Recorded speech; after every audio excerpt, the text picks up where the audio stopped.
Start करते हैं आज की क्लास को, जिसमें बात करेंगे समलंब चतुर्भुज के विकर्ण एक दूसरे को कैसे अनुपातिकता विभाजित करते हैं, इस बात को जानेंगे। आइए समझते हैं।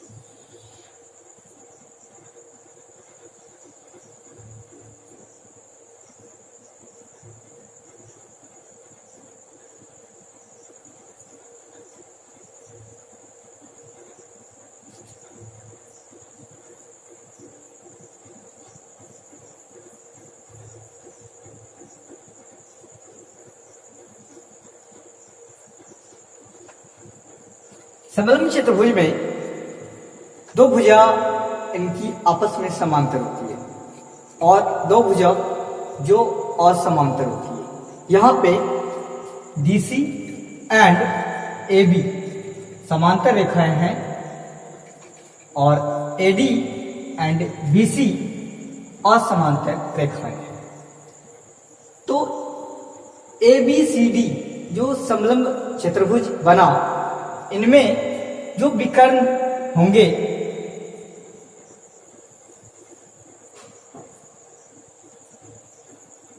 AC एंड दूसरा जो विकर्ण होंगे BD, एक दूसरे को पॉइंट O पे इंटरसेक्ट करती हैं। तो स्टेटमेंट उसके बाद गिवन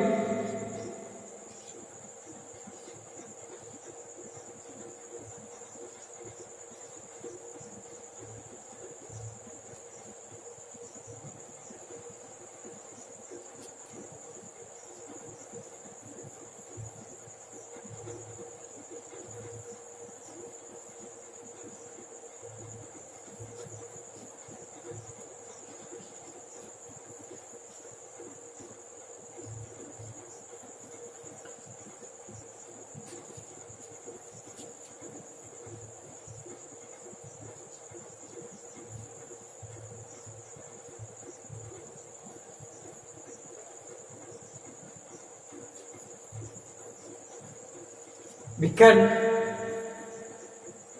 BD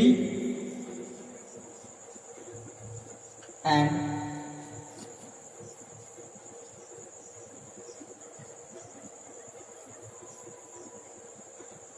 विकर्ण AC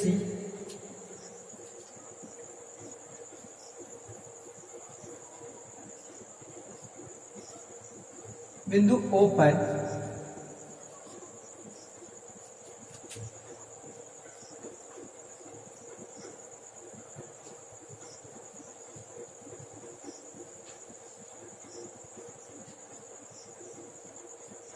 प्रतिच्छेद करती है।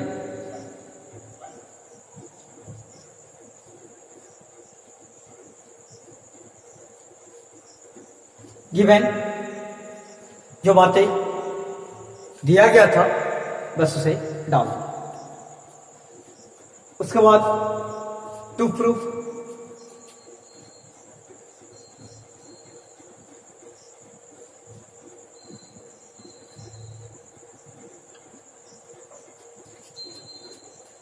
यहां OC and OA, OD and OB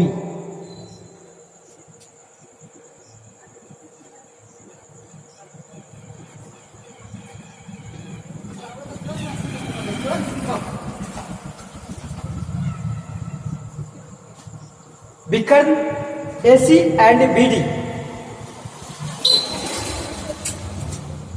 point O पे एक दूसरे को इंटरसेक्ट करती है। देन जो अनुपात है दोनों विकर्णों के OC and OA, OD and OB वो आपस में बराबर है। तो ये सिद्ध करना है। कंस्ट्रक्शन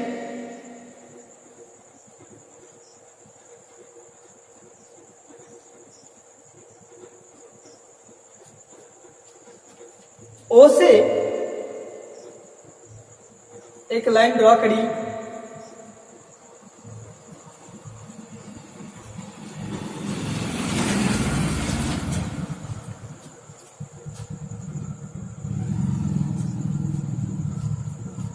OE पैरेलल रखा DC एंड AB।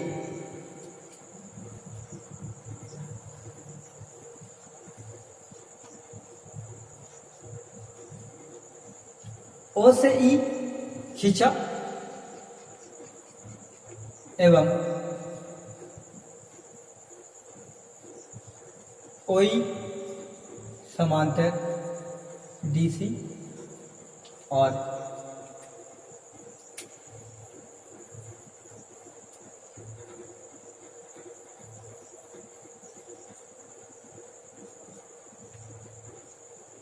समांतर AB। OE को हमने कुछ ऐसे ड्रॉ किया जो AB के समांतर हो जाए और AB के समांतर जो साइड है DC उसके भी समांतर हो जाए OE। तो जो दोनों साइड्स हैं समलंब चतुर्भुज की वो आपस में समांतर है और उनके समांतर एक रेखा OE हमने ड्रॉ करा, है ना। दैट प्रूफ, प्रमाण। देखना अगर कुछ ऐसा होता है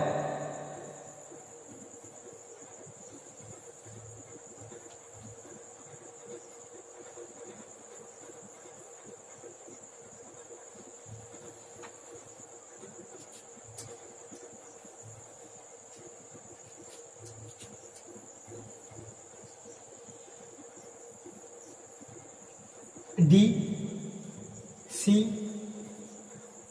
A और यह जो पॉइंट है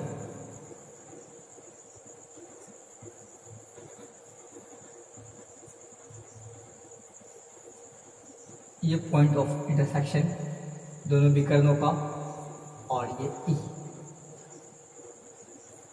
ये दोनों पैरेलल होंगी DC समांतर EO।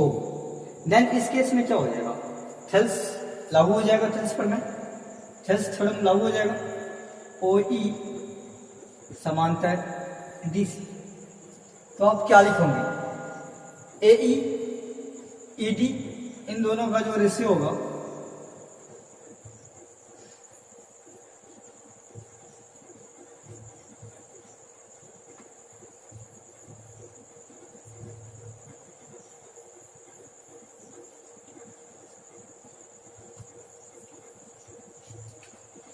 हेल्थ थ्योरम में यूज करें तो AE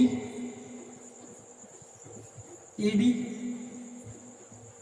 और AO और OC कुछ ऐसा हो जाएगा। इसको बोल लेते हैं इक्वेशन 1। यही कुछ जो EO था वो DC के समांतर था, इसे EO को अब AB के समांतर रखते हैं, वो कुछ ऐसा।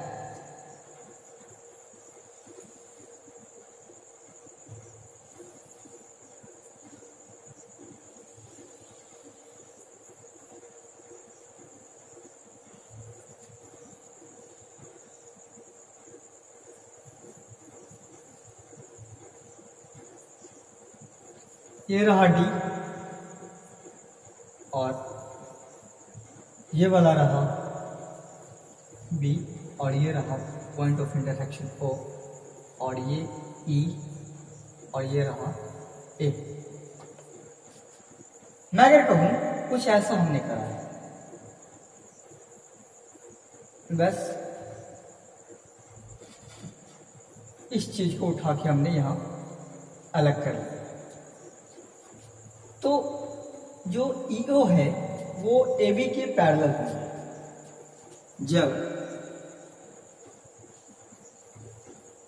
EO समांतर AB इस केस में क्या हो जाएगा, अगर ये और ये दोनों समांतर होती है तो थेल्स यहां भी लागू हो जाएगा। डीई और ईए का जो रेशियो होगा वो डीओ और ओबी के रेशियो के बराबर होगा। तो कुछ ऐसा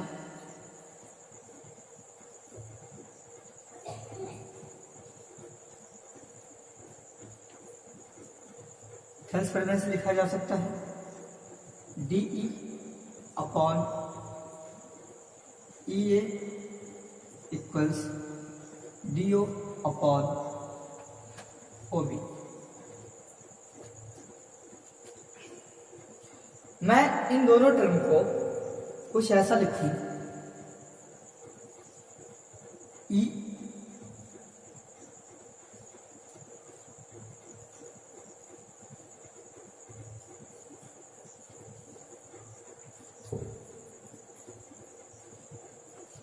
बस और कुछ ना किए, जो नीचे वाला टर्म था इसका उसको ऊपर ले गए, इसको भी ऊपर और इसको नीचे और इसको नीचे। ऐसा इसलिए किए कि देखना यहां से ए ई या फिर ई ए दोनों आपस में क्या हो जाएगा, बराबर हो जाएगा। ई से ए तक की लंबाई या ए से ई तक की लंबाई। तो ऐसा करने से जो इक्वेशन 1 और इक्वेशन 2 है उनका लेफ्ट हैंड बराबर है। तो लेफ्ट हैंड बराबर है तो राइट हैंड में क्या होगा?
बात को ध्यान रखिएगा।